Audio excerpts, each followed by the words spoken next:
16 months, 24 hours a day, 10,000 men swinging sledgehammers against solid granite 7,000 feet above sea level, advancing 1 foot per day, through winters that buried them alive. The summit tunnel, 1,659 feet, straight through the backbone of California, through rock so hard their black powder barely scratched it, through a mountain that killed by the dozen every time the snow fell, through conditions no railroad engineer in America said could be conquered. It worked, eventually, but it nearly broke every man who touched it. Before we're done, you'll understand why they called the Sierra Nevada the Dragon, and why 12,000 Chinese immigrants had to wake it up with nitroglycerin and hammers. We're going to find out how they moved a railroad over a mountain that shouldn't have let them pass, and we're going to count exactly what it cost them to do it. The madman's riddle. Theodore Judah had a problem. Actually, he had 400 miles of problem. The Sierra Nevada, granite peaks that form the spine of California, 7,000 feet of vertical stone between the gold of California and the rest of America. Everyone who'd ever looked at those mountains understood the same basic fact. You don't build a railroad over that. You go around it, through Panama, around South America, anywhere but through that wall of rock. But Judah wasn't everyone. He was a 34-year-old civil engineer with a reputation for dreaming too big. They called him Crazy Judah, not behind his back, to his face, because this wasn't his first obsession. In 1856, he'd already built the Sacramento Valley Railroad, the first railroad west of the Mississippi River, 22 miles from Sacramento to Folsom. Started talking about a transcontinental line before the rails were even laid. Wouldn't shut up about it. The country had a problem, too. It was 1860, 1 year before Civil War would split the nation in half. California was isolated, cut off, a week by ship just to get to Panama, then overland through disease-infested jungle, then another ship to New York. 118 days coast to coast, cost you nearly $1,000, might kill you along the way. And you know what? People were dying. Yellow fever in Panama, cholera, shipwrecks. The sea route to California was a graveyard. Thousands of Argonauts, gold seekers, had risked that journey in the 1850s. Not all of them made it. The ones who did found gold, built Sacramento, started civilization in the wilderness, but they were trapped there. California was a continent away from the rest of America, with nothing but mountains and desert between. Meanwhile, Nevada's Comstock lode was hemorrhaging silver, $13 million a year in freight traffic, and no efficient way to move it east. Stagecoaches and wagon trains couldn't handle the volume.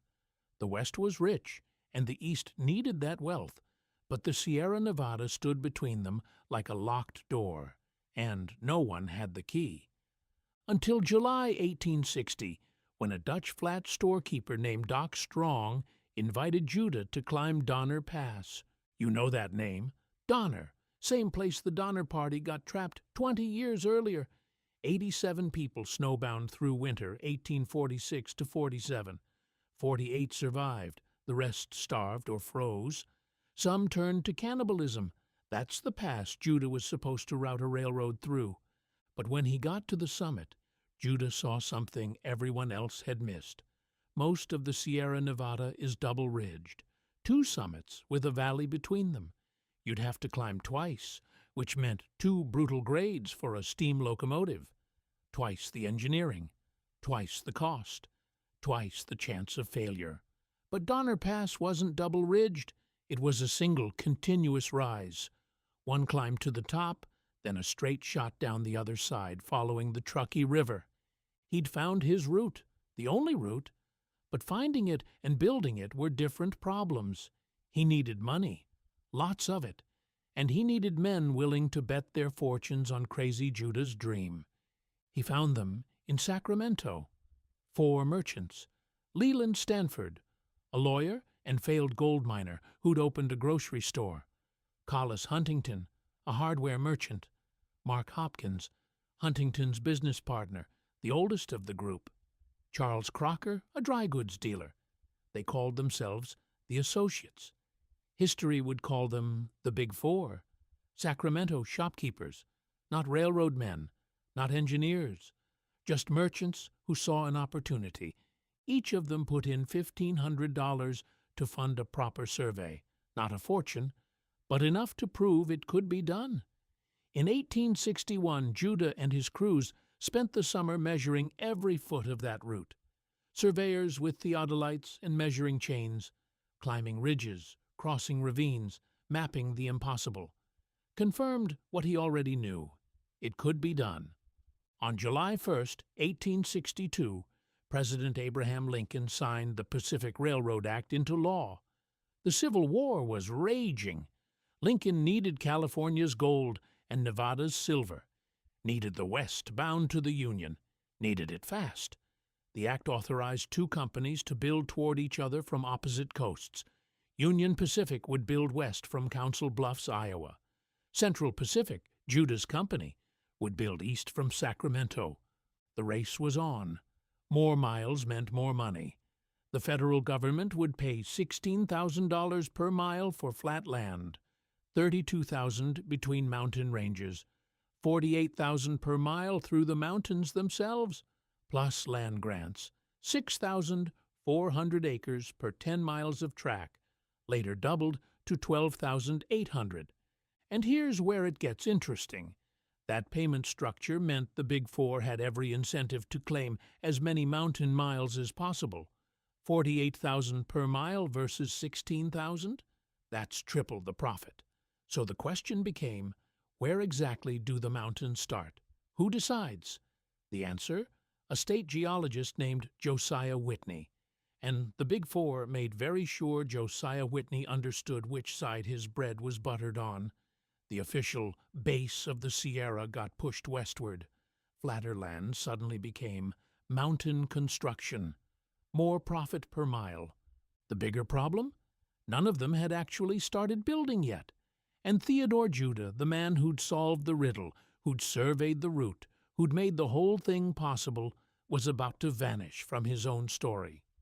On January 8, 1863, they broke ground at the foot of K Street in Sacramento. Ceremony, speeches, celebration. Judah should have been celebrating. Instead, he was furious. The Big Four were already cutting corners, making decisions without him, prioritizing profit over engineering integrity. He saw it coming. Wrote to a friend, "I've had a pretty hard route to hoe. I called things by their right name and invited war." The partnership was fracturing. Judah was an engineer. He cared about building something that would last. The Big Four were businessmen. They cared about maximizing profit before someone else did. Different priorities, different visions, same railroad.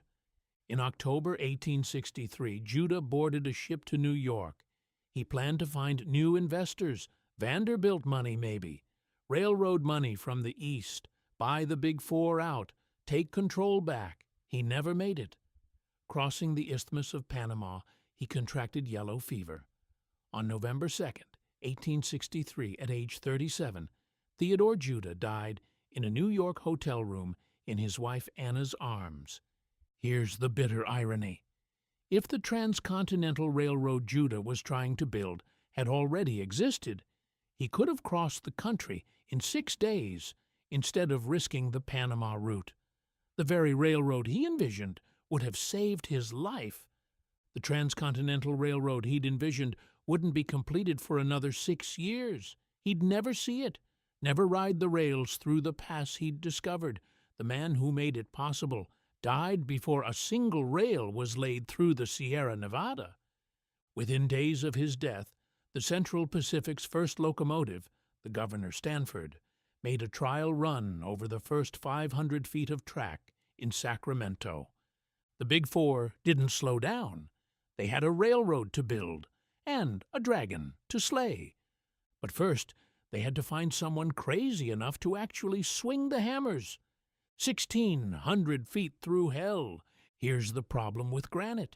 It doesn't give a damn about your ambitions. The Summit Tunnel, Tunnel number 6, the centerpiece of the whole Sierra crossing. 1,659 feet of solid Donner granite at an elevation of 7,030 feet. The highest railroad tunnel in the world. Had to be. No way around it. The only route through the Sierra Nevada ran straight through the heart of that mountain. Let me put that in perspective. 1,600 feet is almost the length of 5 football fields. But you're not digging through dirt. You're not even digging through normal rock. Donner granite is some of the hardest stone in North America. Black powder, the standard blasting explosive of the 1860s, barely scratched it. A 4-inch drill hole the size you needed to pack with explosives took 8 hours to carve. 8 hours of 3 men working in shifts. 1 man holding a curved metal bar in place, 2 others sledgehammering it into the rock, over and over, hammers ringing like church bells in the dark. And that was just 1 hole. You needed dozens to make any progress. Blast, clear the debris, measure your advance. Inches. On a good day, inches. Think about the math. 8 hours per hole, dozens of holes per blast. Blast 3, maybe 4 times a day if you're lucky. Clear the debris, broken granite chunks that have to be shoveled into carts, hauled out of the tunnel, dumped somewhere. Measure what you've gained. 6 inches? 8? On an exceptional day, maybe a foot. 1,659 feet to go. Do the math. You're looking at years, plural. More than 4 years at the rate they were going. 4 years of winter. 4 years of men dying. 4 years of the Union Pacific getting further ahead. Now add the altitude. 7,000 feet up, the air's thinner. 25% less oxygen than sea level. Your lungs work harder. Your muscles tire faster. And you're not working in comfortable conditions. You're inside a mountain. Dark, damp, cold. The only light comes from candles and oil lamps. Dust in your mouth. Granite chips in your lungs. The constant percussion of metal on stone. But the altitude wasn't the worst part. The worst part was winter. Donner Pass in winter is a different kind of hell. Snow arrives early, September sometimes, stays late, June, July. The winter of 1866 to 67, the heart of the tunnel construction, was one of the harshest on record. 44 storms, many of them dumping 6 feet of snow at a time. Total accumulation, 40 feet. 40 feet of snow burying the entire work site. Temperatures dropping below 0. Winds gusting over 100 miles an hour. And every time the wind picked up, the mountain started killing people. Avalanches, that's the part the engineers didn't plan for. Snowslides sweeping down the slopes, taking entire camps with them, workers buried alive. Edwin Sabin, a historian who documented the construction, wrote this. In the spring, the frozen corpses of laborers were revealed as the snow level lessened, still upright, their tools in their marble hands. Think about that image. Men frozen mid-swing, still holding their hammers, preserved in ice until the thaw revealed what the mountain had taken. The Central Pacific needed 5,000 workers to build this railroad. Most they ever got using white labor, 800, and those men didn't last. The work was too hard. The pay wasn't good enough. They'd get as far as the gold mines and disappear. The company was hemorrhaging workers faster than they could recruit them. So Charles Crocker, the man in charge of construction, made a decision that shocked everyone. In February 1865, he hired 50 Chinese immigrants as a trial. The white workers protested. The foremen protested. Everyone said the same thing. Chinese workers were too small, too weak, too inexperienced for railroad work. Crocker's foreman, a man named James Strobridge, fought the decision hard. Said the Chinese couldn't do heavy labor, couldn't handle the physical demands. Crocker's response has echoed through history. They built the Great Wall of China, didn't they? They were wrong. Those 50 workers outperformed everyone, didn't complain, didn't quit, worked harder and smarter than the white crews, showed up on time, followed instructions, got the job done. By 1867, the Central Pacific had 10 to 14,000 Chinese workers on the line, 90% of the entire Sierra workforce, most of them from the Pearl River Delta in Guangdong Province, fleeing poverty and civil unrest. They came to California to support their families back home, got paid $31 a month, same as white workers. Except white workers also got room and board. Chinese workers had to pay for their own food, lodging, and tools. Do the math on that. $31 a month, minus food costs, minus rent in company barracks, minus tools. They were taking home maybe $20. $20 a month to risk their lives in a mountain. Here's how they built the tunnel. They organized into gangs of 12. Each gang had an English-speaking foreman and a cook. Worked in 8-hour shifts, 24 hours a day. 3 men to a drill, 1 holding the bar, 2 swinging the hammers. They'd stop only when the tea caddy came by. A young man carrying a yoke hung with jugs of tea. 1 foot per day. That's what they achieved with hand tools and black powder. 1 foot of progress through 1,659 feet of granite. At that rate, it would take more than 4 years to finish the tunnel. They didn't have 4 years. The Union Pacific was building west across the plains, making 4 times the progress Central Pacific was making. Every mile the Union Pacific laid was a mile. Central Pacific couldn't claim. Every mile was $16,000 to $48,000 the Big Four wouldn't see. So they made a decision, a dangerous one. Nitroglycerin. In April 1866, 3 crates of nitroglycerin arrived in California from New York. New explosive, invented by an Italian chemist 20 years earlier, 5 times more powerful than black powder, also 5 times more likely to kill you. One of those crates leaked. On April 16, 1866, a Wells Fargo employee at their Montgomery Street office in San Francisco grabbed a hammer and chisel to open it. See what the leak was about. The explosion was instant. Killed everyone in the building. Leveled the office. Rattled windows a quarter-mile away. 15 people dead, just like that. California immediately banned the transportation of liquid nitroglycerin, but the Central Pacific needed it, so they hired a British chemist named James Howden to manufacture it on site, right there at the tunnel, mixing the compound fresh every day, working with an explosive so unstable it could detonate from a hard look. Think about what that means. Every morning, Howden would mix glycerol with nitric and sulfuric acids, creating liquid death in batches. 1 wrong measurement, 1 accidental spark, 1 moment of carelessness, and he'd vaporize himself and everyone within 50 feet.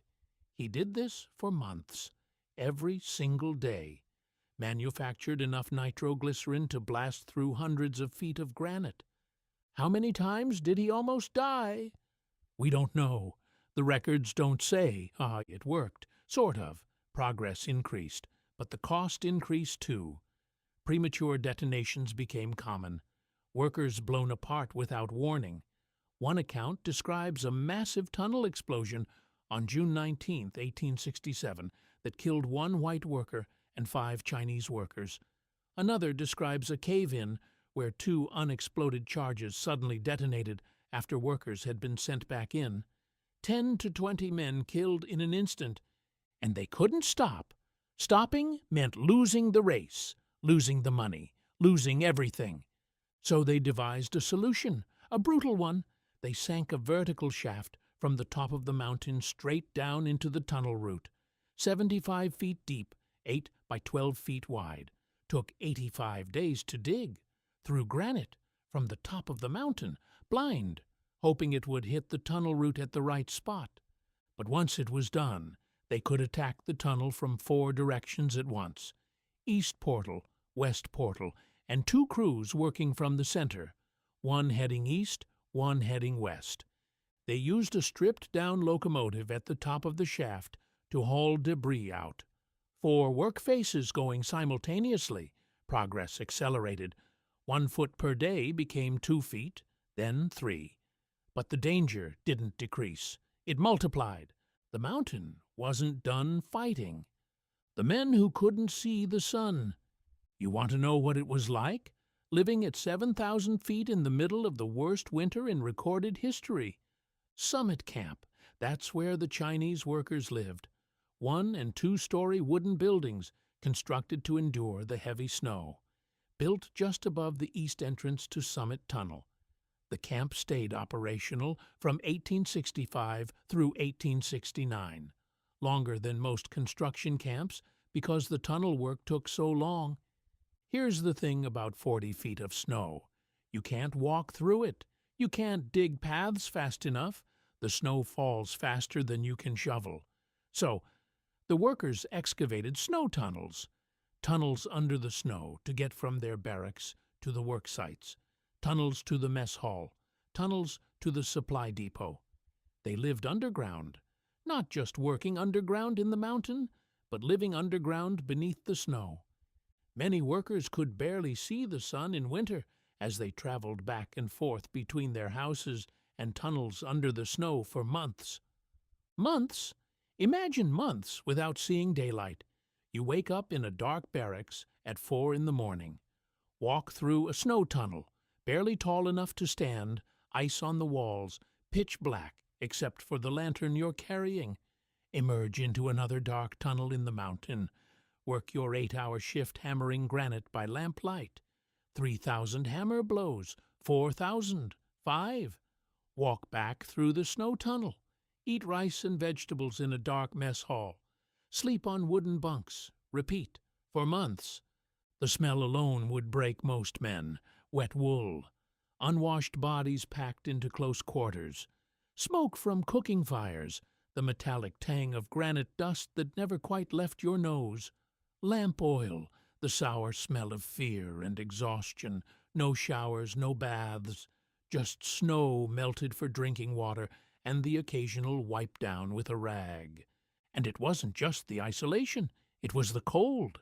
Below zero was common. The California state record low, -45 degrees, was recorded at nearby Boca in 1937. But the workers in 1867 didn't have electric heat. Didn't have modern insulation. They had wood fires and wool blankets and each other. Men sleeping 3 to a bunk sometimes, sharing body heat to survive the night. The work itself required precision you wouldn't expect. These weren't mindless laborers swinging picks randomly.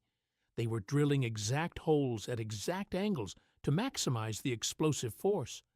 The tunnel had to stay true, straight, level. When they broke through from 4 different faces, the alignment was off by only 2 inches. 2 inches across 1,659 feet. That's engineering. That's skill. That's expertise developed through months of repetition. But the mountain kept testing them, not just with cold and snow, but with the work itself. Maintenance was a nightmare. Bearings on the equipment had to be greased every 6 hours, by hand, while the machinery was still running. Drill bits dulled fast against the granite, had to be sharpened constantly. Timber supports in the tunnel needed constant inspection.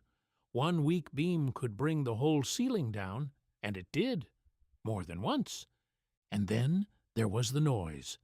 Imagine the sound of 12 hours of sledgehammers striking metal, striking stone. 24 hours a day, 3 shifts. The mountain rang like a bell. You couldn't hear warnings over the hammering. Couldn't hear when someone yelled, "Fire in the hole," before a blast. You just had to know, had to watch, had to be ready to run. Some workers went partially deaf. Others developed a 6th sense for danger, could feel the change in air pressure before a collapse, could smell the difference between stable rock and fractured granite ready to give way. We know what they ate. Archaeologists have found the remnants of Summit Camp. Porcelain rice bowls, coins, opium pipe bowls. Opium wasn't illegal then, and it helped with the pain and the cold and the exhaustion. They brought their culture with them into the mountain, kept their traditions alive in the snow, celebrated Chinese New Year underground, honored their ancestors in the dark. What we don't know are their names. The Central Pacific didn't keep records of Chinese workers, didn't document who they were, where they came from, who they left behind, their letters home, their diaries, all of it lost to time or deliberately destroyed. But we know this: they didn't quit. For months, they kept the tunnel work going, advanced foot by foot through granite that shouldn't have let them pass, survived winters that killed dozens, endured conditions that drove white workers away in droves. For months it held, the routine, the rhythm, the brutal grinding progress. And then came June 1867, when the mountain drew blood, one time too many. The day they said no. June 19th, 1867. A tunnel explosion. One white worker dead. 5 Chinese workers dead. It wasn't the first accident, wasn't even the worst, but it was the last straw. On June 25th, 1867, 3,000 Chinese workers spanning 30 miles of track did something that shocked everyone. They stopped working, all of them, at the same time. The largest labor strike in American history up to that point. Highly organized, non-violent, and it put a knife to the throat of the Big Four's entire operation. Their demands were simple: equal pay to white workers, not just the same dollar amount, but room and board included like the white workers got. Shorter hours, especially in the cramped, dangerous tunnels. Better treatment. Basic dignity. The things any human being deserves. Charles Crocker and Leland Stanford had a choice: meet the demands or break the strike. They broke it. Cut off all food supplies to the Chinese workers. Cut off all provisions. Starved them out. After 8 days, the workers went back to work. None of their demands met. Nothing changed. Except one thing. Several months later, the company quietly raised wages for experienced workers, not publicly, not as a concession, just a quiet adjustment that no one talked about. But the strike itself? That was the victory. Not the wages, the statement. For 8 days, 12,000 Chinese immigrants told the richest men in California, "We are not machines. We are not disposable. You need us more than we need you." And they were right. Construction couldn't proceed without them. The entire transcontinental project hinged on Chinese labor. The Big Four knew it. The workers knew it. For 8 days, that knowledge shifted the balance. But here's what the strike couldn't change: the mountain, the winter, the granite. The summit tunnel was completed in August 1867. Took over 15 months of continuous work. 1,659 feet of hand-drilled, hand-blasted tunnel through solid granite at 7,000 feet, the highest railroad tunnel in the world. The first passenger train passed through on June 18, 1868. Crowds gathered to witness it. People who'd said it couldn't be done stood in silence as the locomotive emerged from the mountain's throat. Steam and smoke, the screech of brakes, proof that the impossible was just difficult.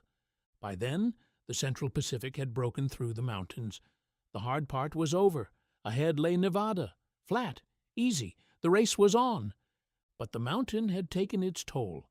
The workers who emerged from the Sierra weren't the same men who'd entered. They'd lost friends, lost fingers to frostbite, lost hearing to the constant hammering. Some carried scars from premature blasts. Others carried memories they'd never speak of. How many men died to punch that hole through the mountain? The Central Pacific didn't keep records. They didn't document Chinese worker deaths. We have estimates. Conservative. 50 to 150 lives lost across all Sierra construction. Mid-range. Over 1,000 Chinese workers dead. High estimate, 1,200. Highest, 2,000 or more. We know over 1,000 Chinese workers had their bones shipped back to China for burial. Cultural practice, important to them. Their families paid for it, shipped the bones across the Pacific so they could rest in their homeland. We know the spring thaw revealed corpses frozen upright, tools in hand. We know the avalanches, the explosions, the falls, but we don't know their names. Meanwhile, the Union Pacific was racing across the plains, Irish immigrants and Civil War veterans. They faced their own hell, attacks from Sioux, Arapaho, and Cheyenne tribes defending their land. Different dragon, same brutality. The Union Pacific had advantages the Central Pacific didn't. Flat terrain, easier construction, no mountains to tunnel through, no winters that buried work sites under 40 feet of snow. They were laying track across Nebraska, Wyoming, Utah. Open country, hard ground, sure, but nothing like granite. And they were moving fast.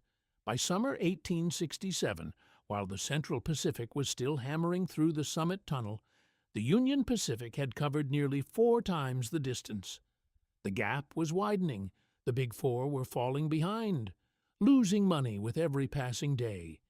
But Central Pacific had conquered the mountain. Once past the Sierra in late 1867, the advantage flipped.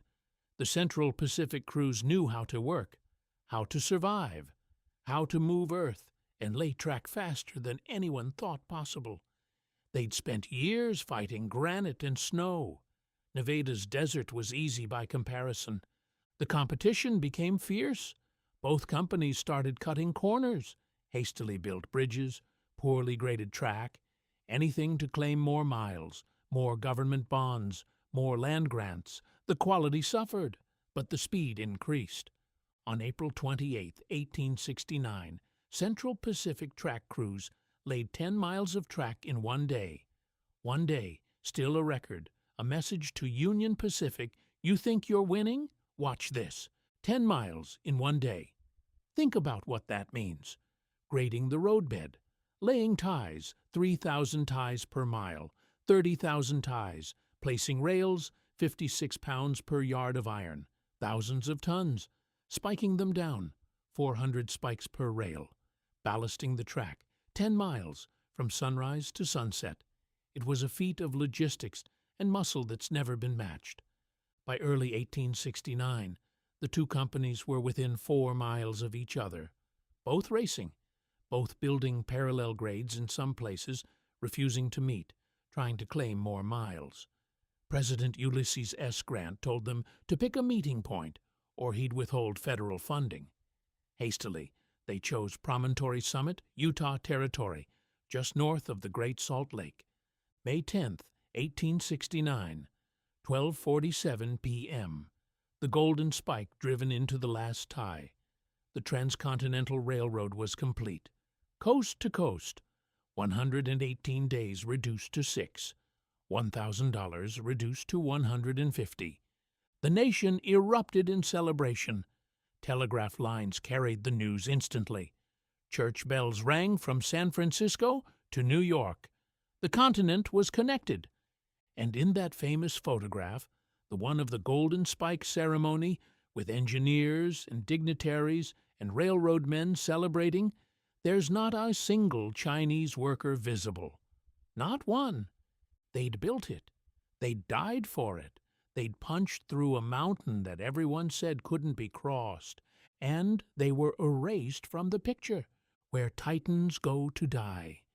The Summit Tunnel sits abandoned now, quiet. You can walk to it. Quarter-mile from a parking lot on Donner Pass Road, just west of Truckee. Hike up the Pacific Crest Trail, and you'll find it. The east and west portals, yawning wide, dark inside, cold. The last train passed through in 1993. After that, they routed everything through Tunnel 41, the Big Hole, a 10,000-foot tunnel built in 1925 that bores under Mount Judah, easier to maintain, less snow, more efficient.